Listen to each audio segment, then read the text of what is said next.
This is the very devil for teachers. Because you see, all our universities and schools are trying to teach creativity.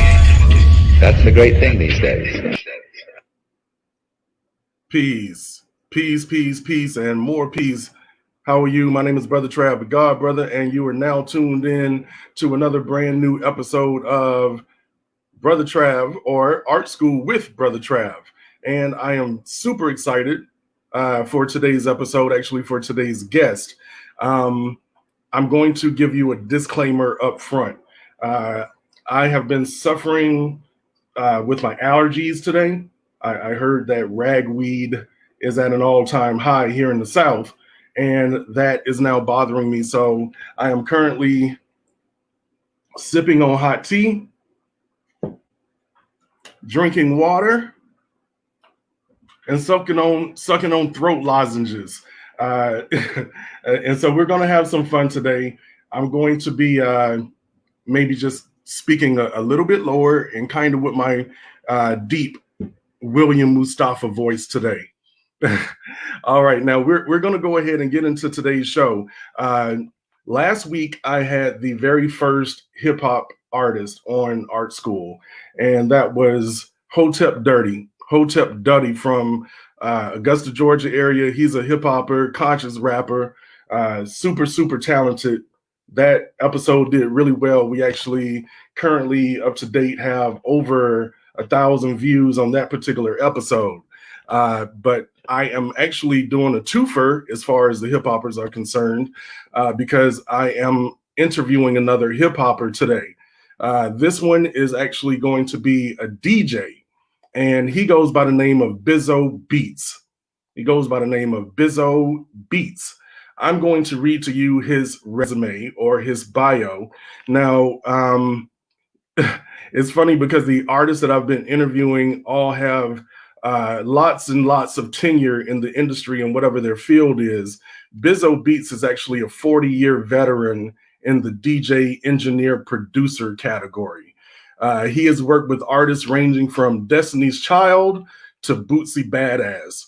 Originally from Philadelphia, Bizzo found his passion for hip-hop in the early days of hip-hop, with Grandmaster Flash being his inspiration for wanting to DJ. As hip-hop grew, so did Bizzo's thirst for knowledge on how the record he was spinning was made. He started recording songs as early as 1986 with studio equipment his brother gave him upon his return from Germany. Being from a city so rich in the DJ culture, Bizzo became a competition-style DJ and would compete in many battles. He started a group called the Black Poets with his childhood friend, and they released their first single in 1993. With his talent for DJing and his knowledge of drum machines, samplers, and recording, he took the show on the road to Atlanta. There he would meet Evander Holyfield and eventually sign a record deal with him for an artist named Clever. After a failed attempt at success in the ATL, he relocated back to Philly. He would then link up with artists such as Gilly the Kid, Freeway, Miss Jade, Petey Crack, Major Figures. His first major label release was Fall Back by Petey Crack. He met Joe Stonecrest, or Stone Street, founder of Black Street, and this led him to producing several projects for the Soul Records, Universal Canada. During this time, he noticed the South was becoming more prevalent in hip-hop. He then made the move back down south to Augusta, Georgia. He opened a project studio in his house and started Operation Kush. Gucci Man was featured on the first single, or the second single, Trigger Man, off the first project. At this time, he decided to focus solely on production and engineering, but he saw a void in the DJ market. He started DJing again, and within a year had a residency at the Playground Bar in downtown Augusta. He competed in the 2014 CSRE DJ battle and placed first. He is also the reigning Elements DJ champion. Yes. He currently works out of Post Recording Studios as a freelance recording / mix engineer. His latest release, Biztronic Remixes, is available on SoundCloud. Ladies and gentlemen, I'd like to welcome to you today's artist on Artskool with Brother Trav, Bizzo Beats. Yo, yes, what's good, people? What Yes, up, sir. Trav? What Yes, up, sir. Yes, doggy? sir. I'm in the Bizzo Beats building. on board. uh, First, before we get started, you're gonna have to tell me what's up with that shirt. I've Okay, been this is a seeing that. t-shirt line that I've launched called Now I'm Talking About. And, now I'm talking about, now I'm talking about. Yes. I was trying to figure it out. I was like, I saw you with it on before, and I was like, Nom Tom Bot. Maybe No, I'm now I'm reading talking it about. backwards. No, it's now I'm talking about. Now I'm No, I'm talking talking about. about. I like it, Now man. I'm talking I about. like it. I got to get one of those for sure. All right. Gotcha. So I've got quite an extensive interview with you. We're going to have some fun today for all the viewers out there. We're going to do something exciting that hasn't been done on Artskool yet.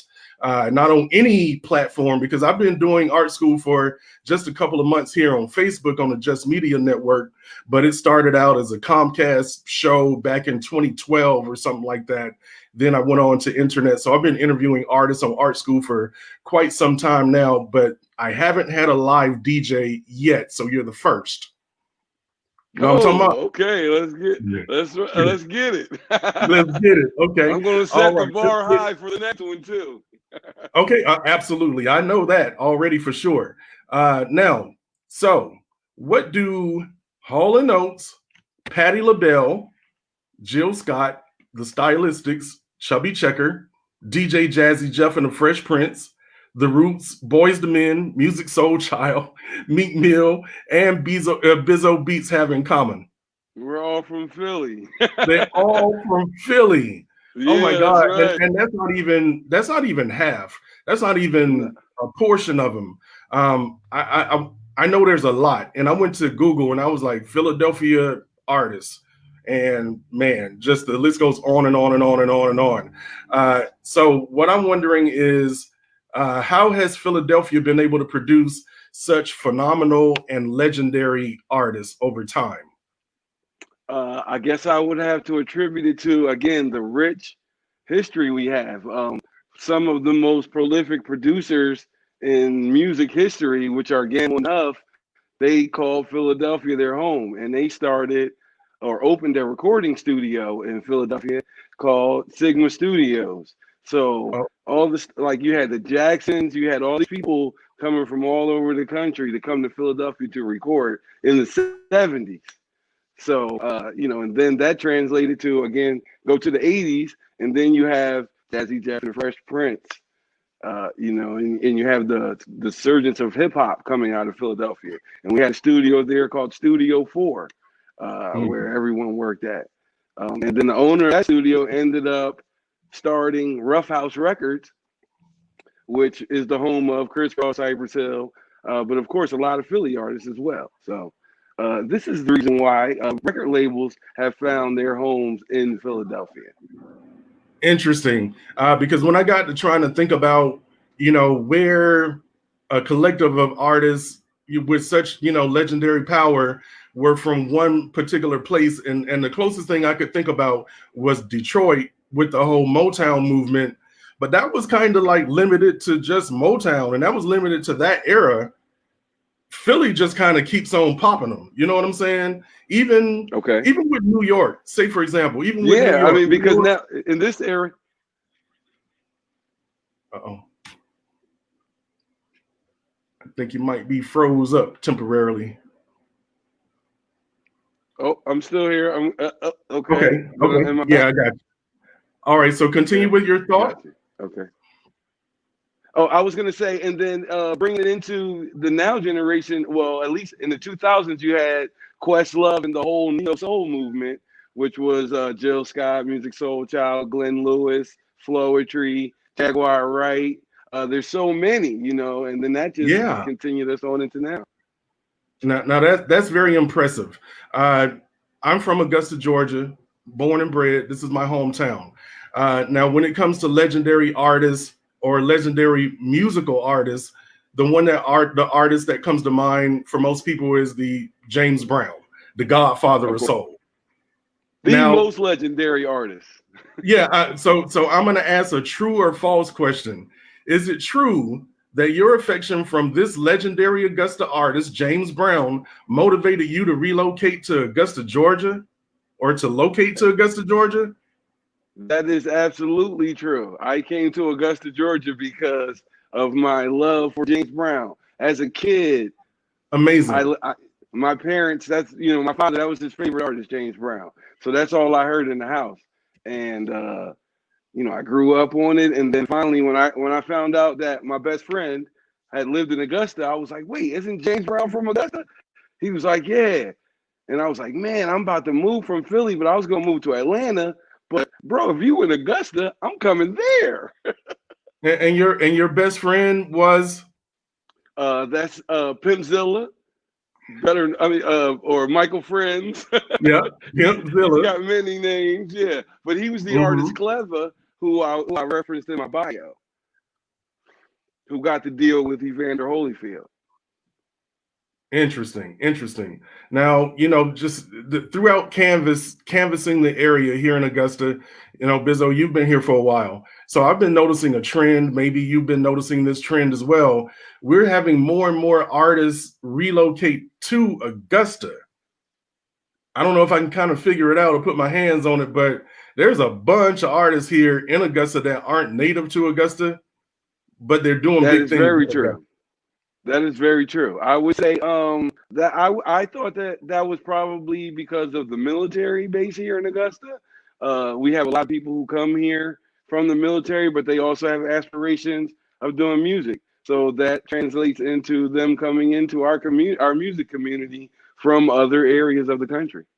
And we have such a rich pool of artists here in all genres, from painters to actors to dancers to rappers to singers to poets. I mean, the list just goes on and on.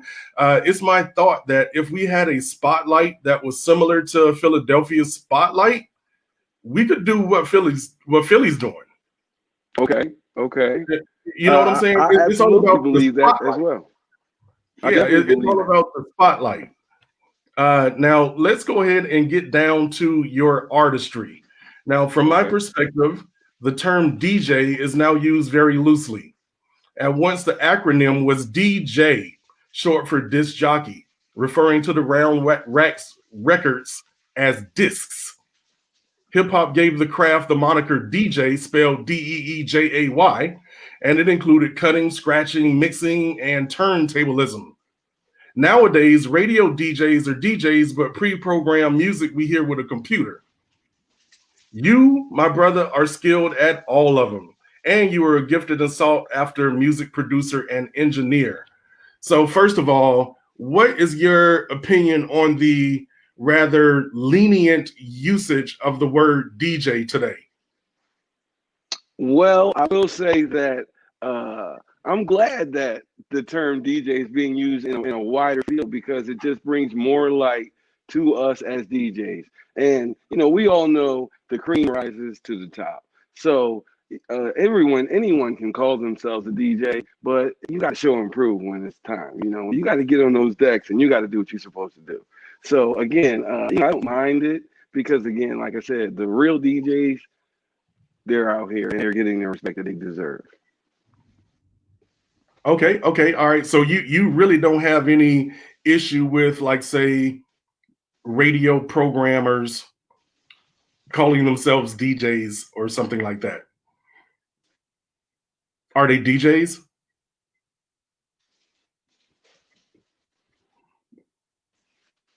It's freezing up on my screen.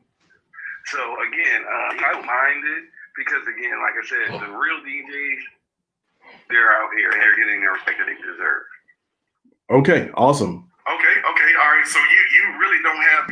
Okay, all right. So now. Okay, we're back. Yeah, because I'm actually, you're freezing up on our back end, but I kind of got you on two different streams over here, Bizzo. Now, what I want to ask, because you do all of this stuff. You're the turntable master. You're the club DJ. You're the radio DJ. You're the producer and the engineer. Out with all these hats that you wear, which is your favorite to wear?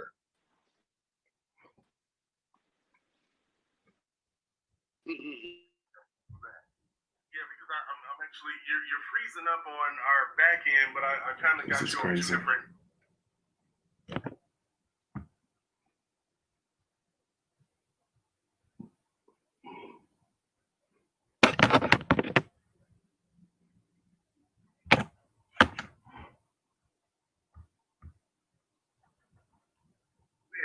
Which is your favorite to wear?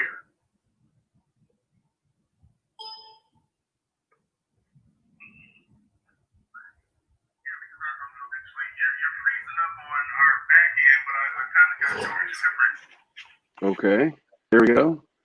Okay. All right, I think we might be better. We're back. Okay, we're back. All right, so awesome. My question to you, Bizzo, is which one of these DJing things that you do is your preference? Wow. Again, they're also intertwined. I don't really have a preference. I love doing them all. I love DJing in the clubs. I love DJing online. I love DJing in the studio when I have to put scratches. I love DJing in competitions. I love them all like equally because they're all, again, what us as DJs were required to be able to do when I was growing up. When I was coming up in the game, you know, you had to know how to do everything. Right. And it shows. You didn't just know how to do it. You didn't just learn how to do it. You had to master. If you wanted to be the best, you had to master. You're right. Right. You sure did.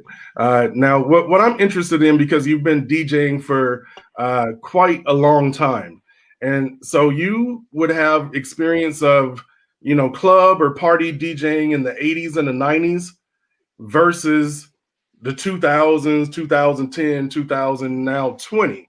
What would you say would be the biggest difference in DJing prior to the 2000s and now after the 2000s in the club specifically? Okay.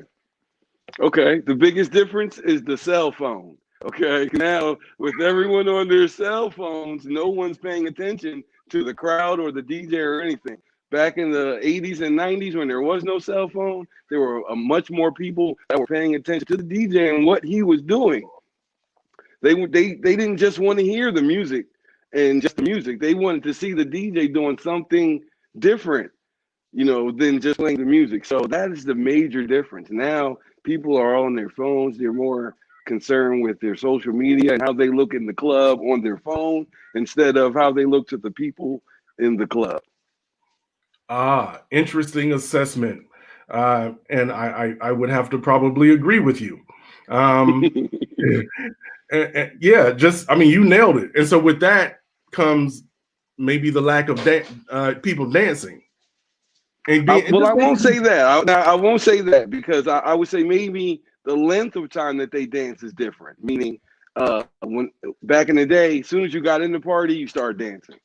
You couldn't help it. You had to start right as soon as you got in because you wanted to get to a girl and start dancing with her and getting to know her. Now you come in, you're kind of on your phone, you're just looking at your phone, and then, you know, right around when the time is maybe an hour left in the club, that's when everybody decides they want to dance because it's like, uh-oh, club's almost over. Now we got to dance with these girls to see if any of them like us. So that's crazy. That is a big difference. That's crazy. Maybe some of that might be even attributed to the style of music, because, you know, back in the day, it was like literally dance music from Luke Skywalker and Miami bass movement to even like, say, you know, the New Jack Swing era. Like all that music was designed for people to dance to. I would say designed for that generation to dance to, because now this music that we hear now, this is designed for this generation to dance to because they have a different rhythm than we had in the 80s and 90s. Interesting. You breaking it down for us today. I knew we would because when I watch these kids, they still dance. They still dance, just as a little bit different. A lot different. Not a little bit, a lot different. A lot different. Okay. All right, cool. We're gonna have to go with that.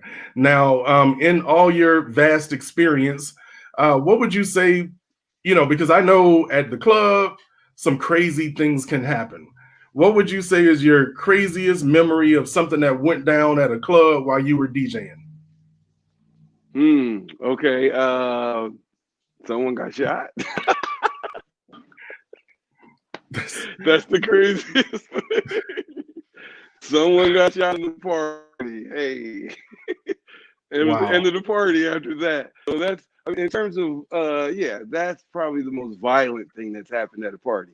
Now, the craziest thing that's happened at a party, I've had people that try to dance on the table where the turntables are.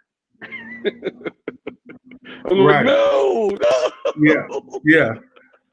How do you feel about people coming on making requests to the DJ as the party's going on? Okay, that's a double-edged sword, because it's a gift and it's a curse. It's a gift because you want to know what the people in the party want to hear, because if you don't know that, then you're probably more than likely not playing what they do want to hear. So you have to assess the crowd. You have to, you know, feel them out, talk to the people in the crowd, figure out what they want to hear. But now the curse to that is when a guy comes up and says, he wants you to play some music that you know is going to definitely change the mood of the party. And this guy, he's relentless. Like, he's coming up every 2 minutes. Like, every time a song changes, he's coming up. He's like, hey, you're going to play my song? So that's why I said it's a gift and it's a curse, because it does help out, most certainly. And every good DJ understands that requests are actually good for you.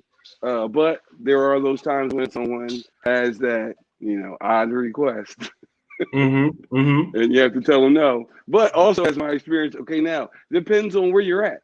Because if you're in a club and the guy comes up to you and he hands you a $50 tip, guess what? You don't care if you change the mood of the party. Because if you're a good DJ, you can get him back. You can always get him back.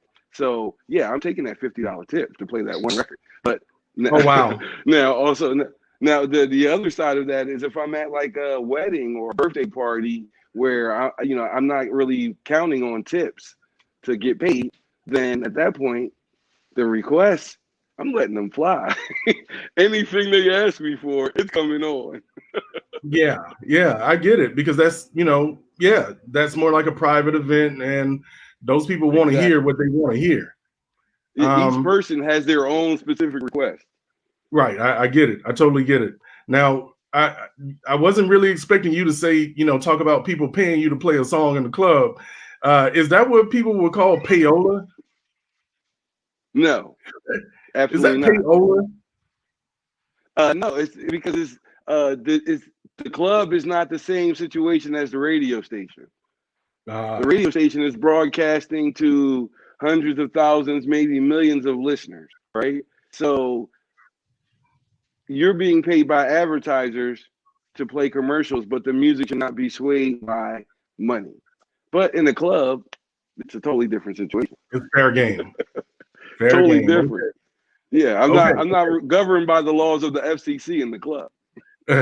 Awesome. And I think we're in an era in which a lot of artists, especially hip hop artists, they kind of make noise in the club prior to music being played on the mainstream format. Well, and I'm going to say that basically a lot of these artists, they depend on these DJs to break their records. And with that, you know, with them depending on people to do this, then of course it's going to have to be a stream of revenue for the DJ in order for him to pick and choose which ones he wants to play. Right. Interesting. Okay. So what we're going to do now, because I'm so curious, I know what it is that you do when it comes to the turntables. Okay. But I don't know if all of our viewers are quite aware. We've done quite a lot of work together. You, as you said in your bio, you are the currently Elements reigning champion, DJ champion. You know, you show up and you do what it is that you do. So what I'm going to do is I'm going to allow you to show the people at home what it is that you do. We're doing our segment, which we call Show and Tell. This is show and tell time, ladies and gentlemen. And so Bizzo has brought a special talent with him to the class today. Yes, I did. And you see that. Right. And so what I'm going to do is I'm going to disappear off the screen and I'm going to leave the stage to you just to do a short exhibition for us. Give us 3 minutes or so. Got you. I got you. Okay, and ladies and gentlemen, you see, traditionally, most DJs are using two turntables, but with the invent of a program called Serato, I am able to do what I normally do on two on one. So I'm going to show you that now.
2, 3, and 1, 2, 3, and 1, 2, 3, and 1, 2, 3,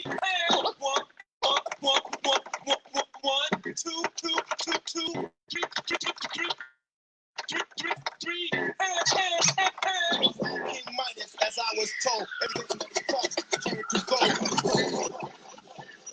Playing places, because being on every stage. This name is Jimmy and Play. Will make you say, God bless, God bless, God bless, God bless. Like the Brotha, the candlestick maker, he's a maker, a waker, and a title taker, like the little old lady who lived in the shoe. If that's what kids see, what we do with that man, y'all. He's the best I know, and if I lie, my nose will grow.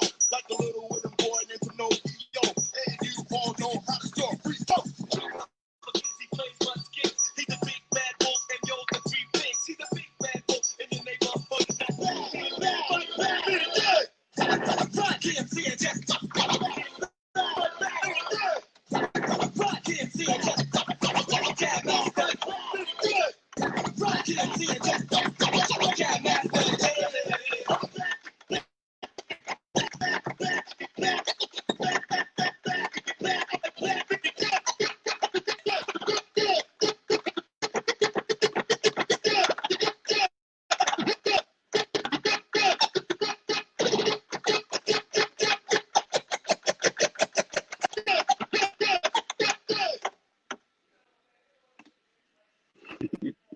Okay, I'm done. I hope y'all enjoyed that.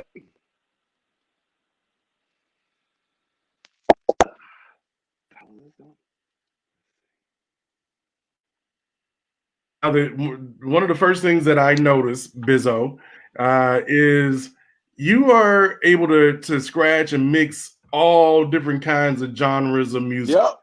And you kind of showed us a little bit in that set right there. Definitely. I grew up on all of those styles of music, so that's why I'm so good at DJing, because I love listening to them as a kid. Mm-hmm. Yeah, because I mean, you're taking like songs that would be normally R&B, like Jackson 5, or you're taking even house music songs, and mixing those. I mean, your palette as far as diversity, being a DJ, is out of this world. It amazes me. I don't think there's not anything that you can do. Thank you, Trav. Thank you. I know I'm quite sure there's some things I can't do. Wow. I was checking out on Facebook the other day. I think it was Faith, our friend Faith, Hope. Mm-hmm. And she was talking about was it the theme song to Price is Right? Exactly. That's exactly what it was. Yeah. Tell us one of my what favorites. down Like, everyone grew up on that. Okay. Right. So this is like a theme song from The Price of. Uh-oh. Okay, there we go. Yeah, go ahead. You were kind of freezing up, but you're basically good the story is. Okay, the story is Faith.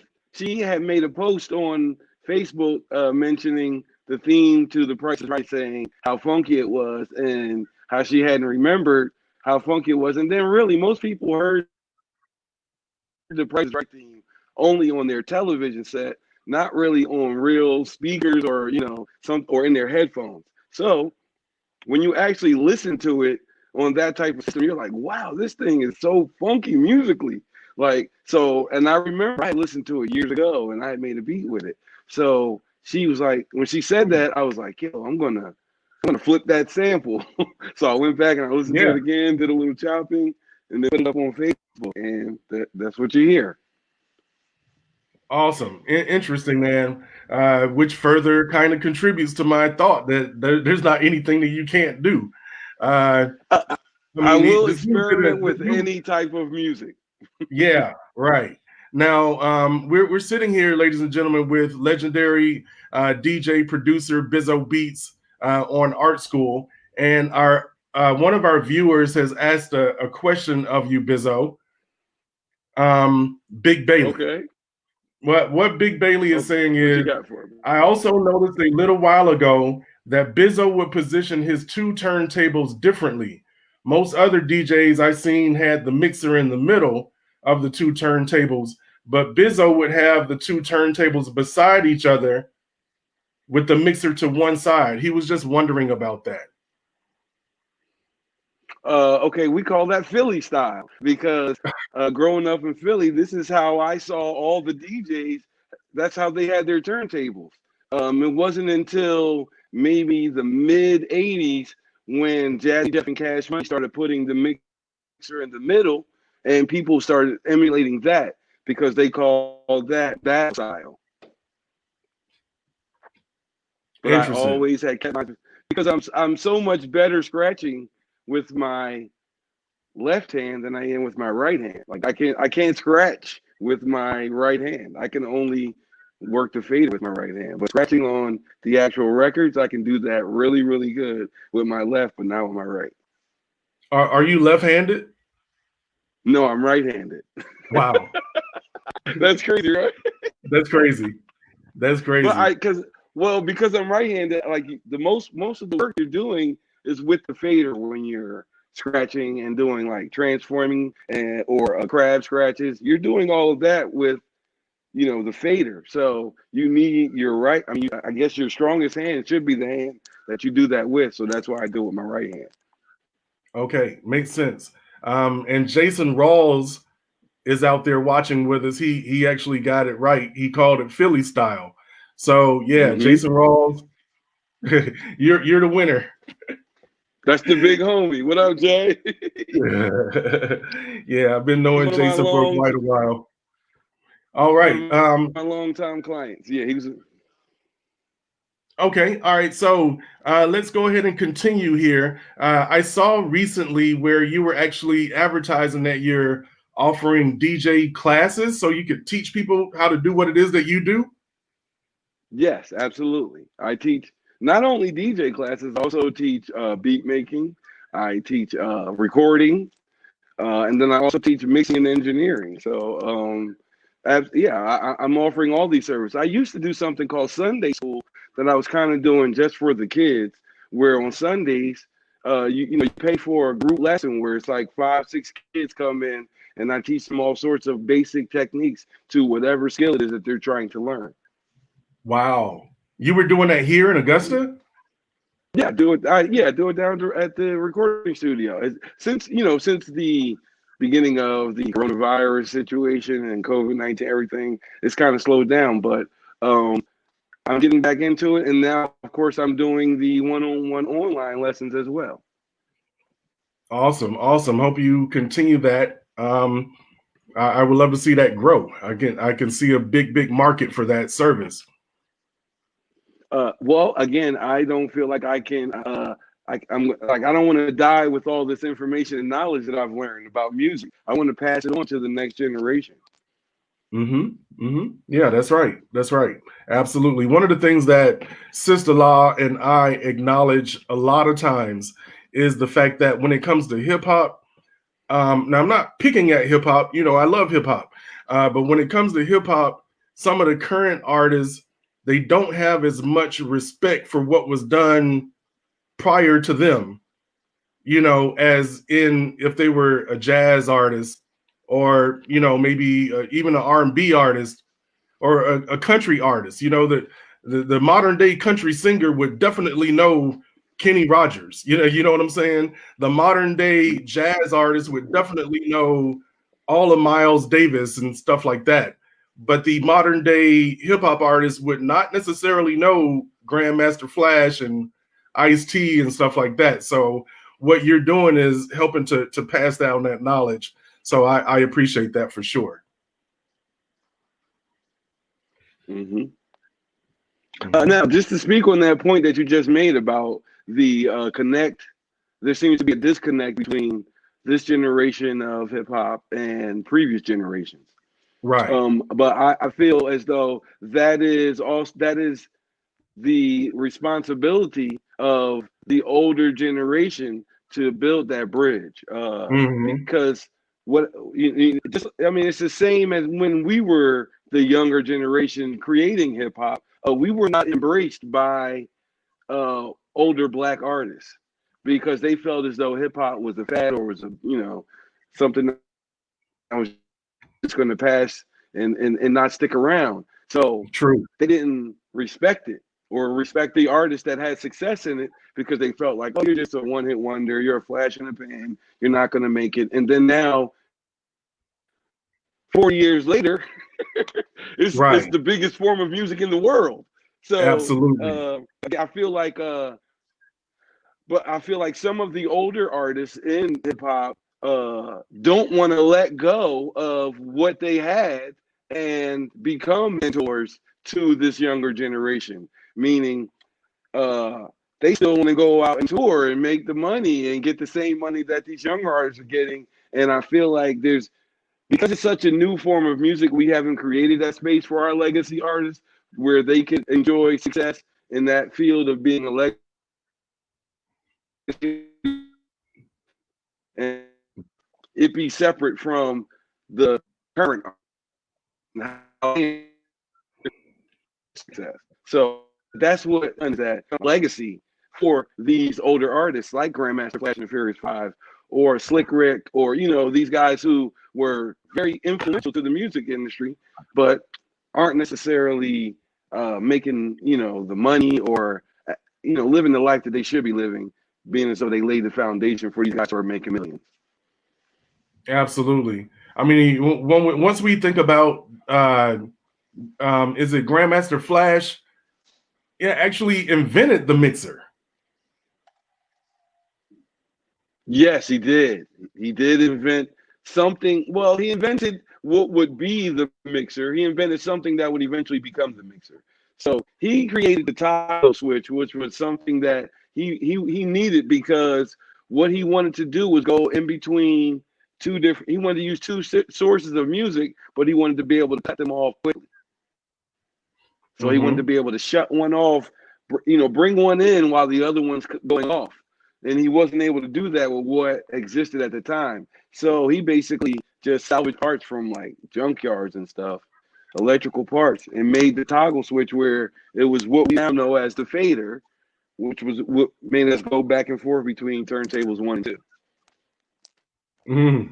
Dope, super dope. Prior super dope. to that, no person in radio or in music had a need for that because, you know, you were just playing records.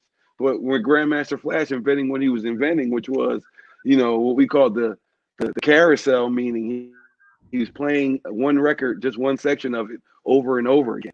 He needed something to be able to accommodate him, you know, and that's why he invented the toggle switch. Dope. I love it. And I you know, I have such the utmost respect for hip hop, not just the music, but the whole culture, which is why I think it's necessary for me to continue doing elements here in the Augusta, Georgia area.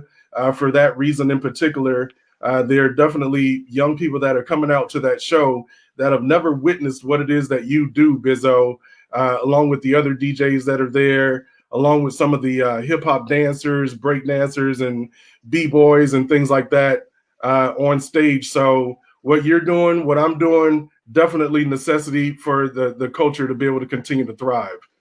Yes. Now, what I'm wanting to do now, before we get out of here, I'm interested in your process as a music producer.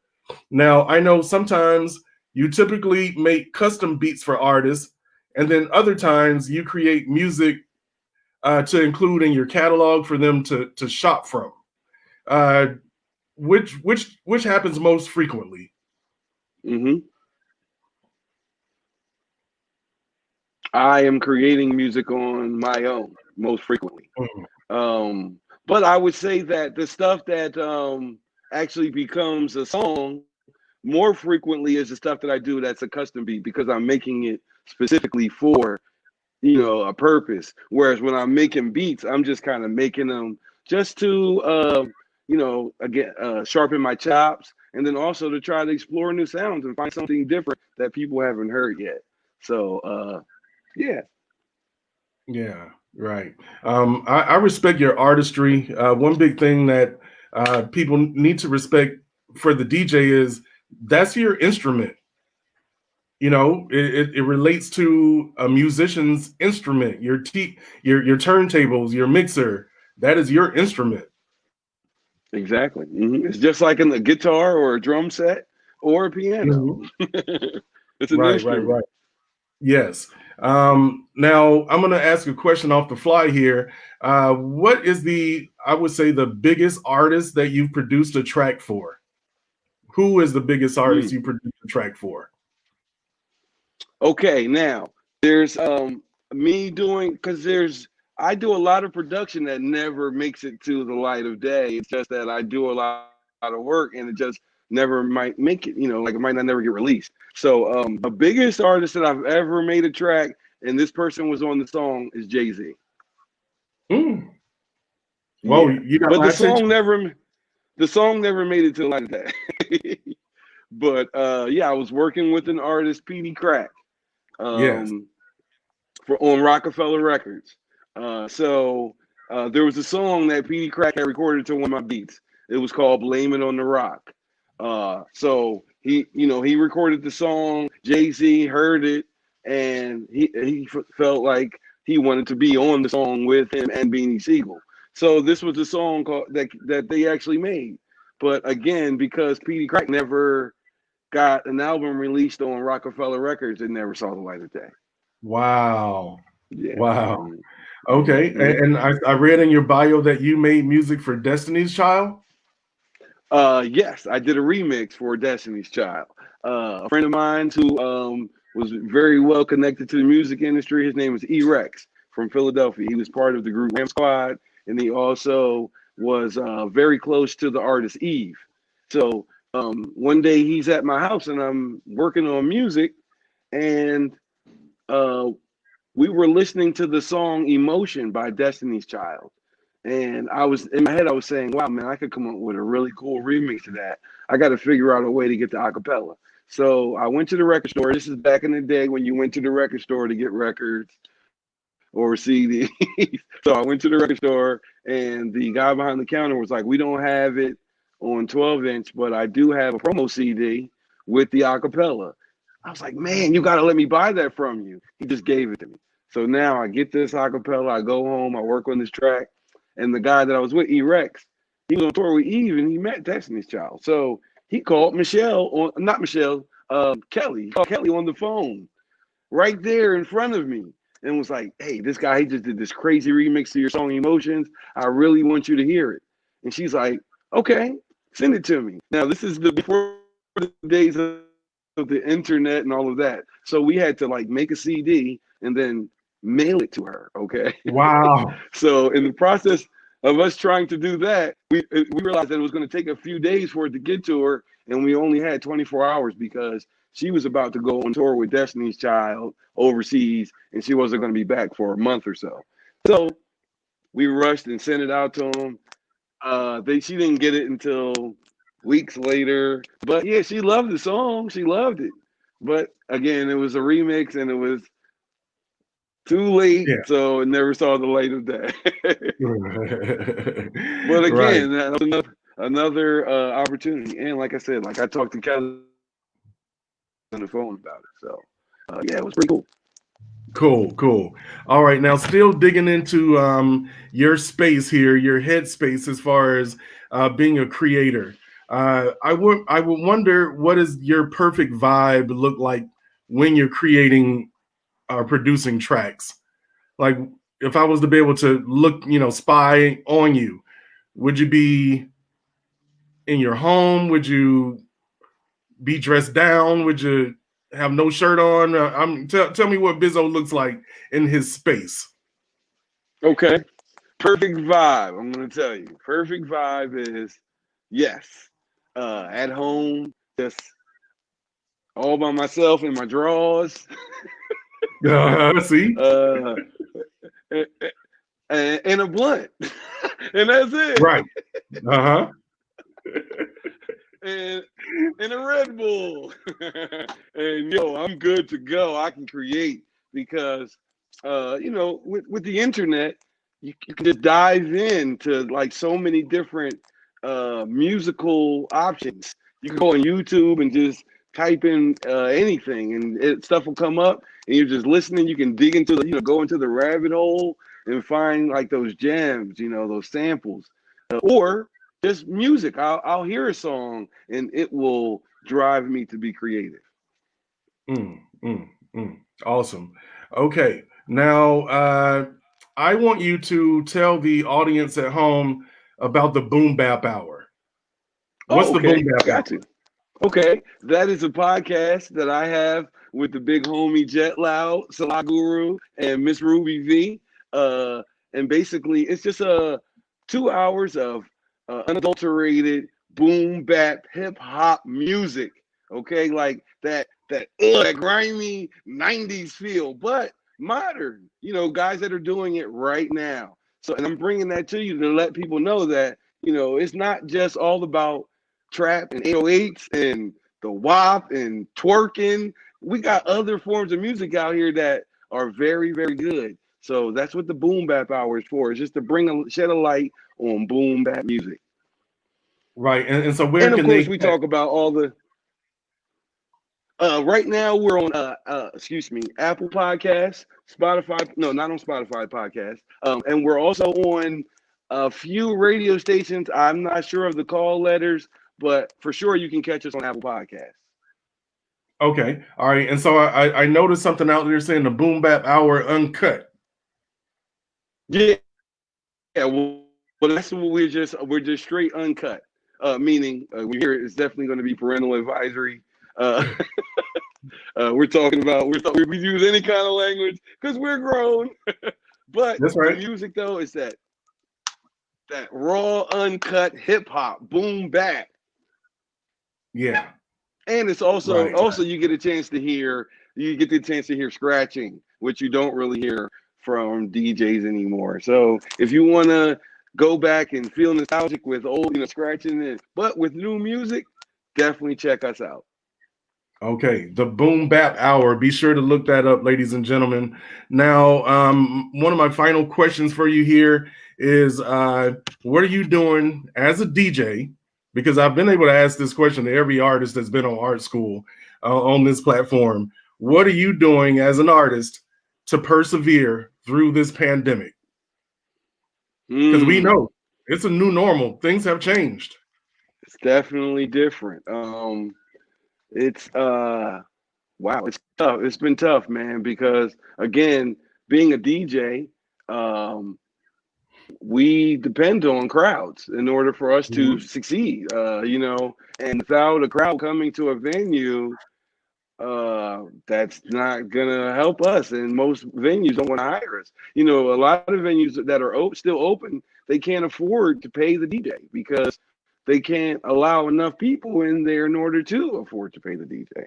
So basically, I've just been, focusing a little bit more on the production and, of course, working in the studio because with this pandemic, I found, and also with the stuff that we're going through with all the social and racial injustice in America, a lot of people are finding solace in being creative.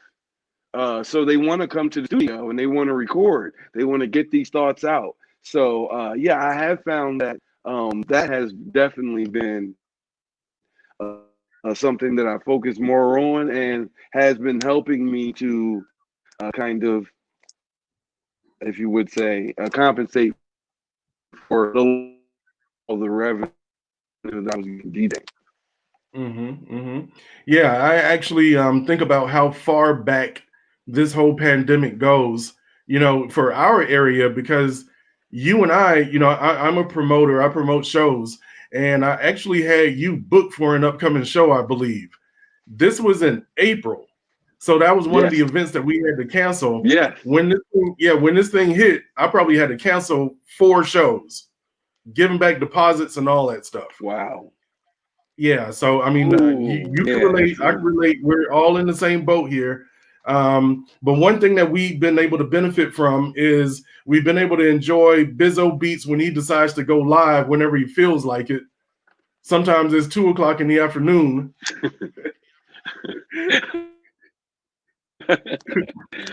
Blame it on Facebook. You know, Facebook, you got to be slick. You got to try to work. You can't, because if I have a pattern, then I know they're going to cut me down. They're going to shut me down.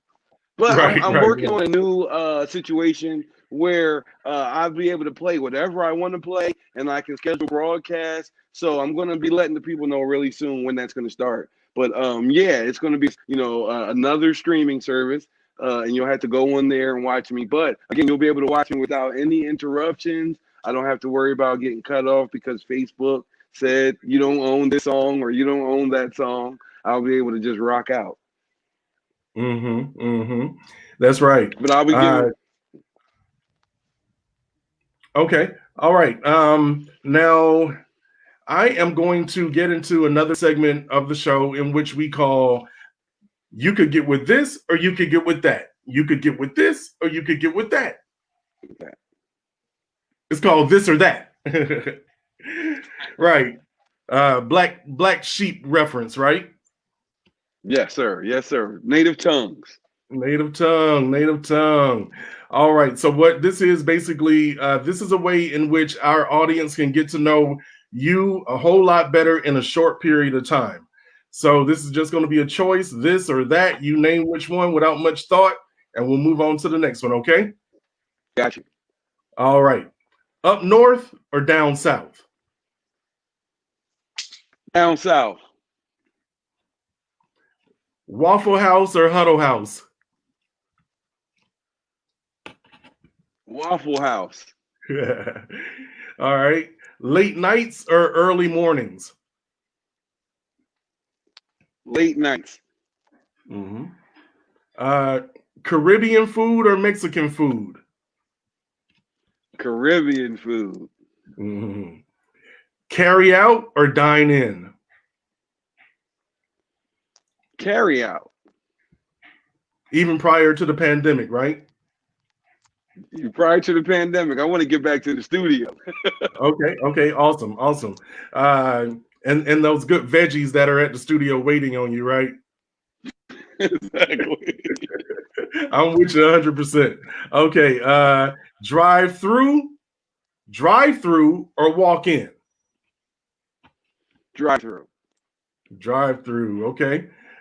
Movie theater or Netflix and chill? Ooh. Netflix and chill. Okay. All right. Action movies or comedy?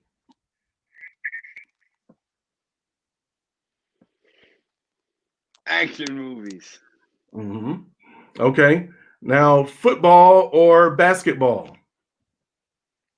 Basketball. Okay. All right. Yes. I thought you would have said football there because I know you're such an Eagles fan. Oh, yeah, definitely. But basketball by far. Okay. Cool. Who do you got going all the way this year in the NBA? My team, the Lakers. Oh, okay. I didn't realize you were a Lakers fan. Are you a new Lakers fan? Are you a new Lakers fan, Bizzo? No, I've been a fan since the Showtime Lakers. Okay. I just got to check. And Kobe being from Philadelphia, I was a fan of Kobe.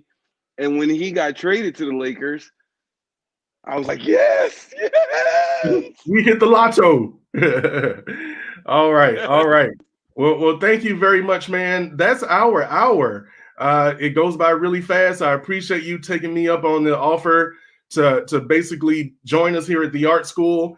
Artskool is basically about not me doing the teaching, but whatever artists I have as a guest, they're coming on to be the teacher for the day. So I appreciate you teaching our class today. Before we get out of here, is there anything new that we should be on the lookout for? No, just my new, like I said, I'm going to be DJing live online on a different platform from Facebook and Instagram. That's coming soon. So be on the lookout for that for sure. Okay. And how would people follow you currently? Like if I needed to get a beat, how would I find you? You can find me on Facebook at Scott Walker or Bizzo Beats. You can find me on Instagram at Bizzo Beats. or you can find me on Twitter at Bizzo Beats, not with an S, with a Z. Okay. Awesome, man. Thank you very much. I appreciate you. You have a good night, brother. All right, Trav, take it easy, man. Peace. Peace. We'll see each other soon. Yep. All right, ladies and gentlemen, that was our artist for today, Bizzo Beats, here on Artskool with Brotha Trav. Look forward to joining us next week. We are actually going to have a spoken word artist as our guest. His name is C.W. Comer. He'll be here next week on the Artskool. Look forward to seeing you. Have a great night. Peace.